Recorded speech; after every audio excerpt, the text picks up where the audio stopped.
வணக்கம் TNPSC dreamers. இன்னைக்கு March 8 international women's day. இன்னைக்கு சர்வதேச மகளிர் தினம். இந்த தினம் 1911 அனுசரிச்சுட்டு வராங்க.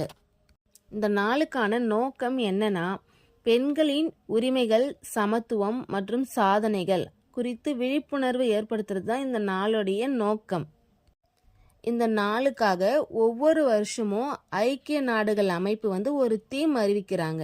இந்த வருஷத்துக்கான தீம் என்னன்னா, கிவ் டு கெயின், கொடுத்தால் கிடைக்கும். பெண்களுக்கு ஆதரவு, கல்வி, வாய்ப்பு, சமத்துவம் இதெல்லாம் நம்ம கொடுத்தோன்னா இந்த சமூகமும் உலகமும் முன்னேறும் அப்படின்ட்டு தான் சொல்ல வராங்க. இப்போ நம்ம பார்த்தது சர்வதேச மகளிர் தினம். அப்போ தேசிய மகளிர் தினம் நமக்கு எப்போ அப்படின்னு பார்த்தீங்கன்னா, February 13 தான் நமக்கு தேசிய மகளிர் தினம். இது எதுக்காக நம்ம கொண்டாடுறோம்னு பார்த்தீங்கன்னா, நம்ம இந்தியாவுடைய புகழ்பெற்ற கவிஞர், சுதந்திர போராட்ட வீரரான சரோஜினி நாயுடுடைய பிறந்த நாளை நினைவு கூறும் வகையில் தான் நம்ம தேசிய மகளிர் தினம் February 13 கொண்டாடுறோம். சரோஜினி நாயுடு பார்த்தீங்கன்னா இந்தியாவின் நைட்டிங்கேல் ஆஃப் இந்தியா அப்படின்னு அழைக்கப்பட்டவர். இந்தியாவின் முதல் பெண் மாநில ஆளுநரும் அவர் தான்.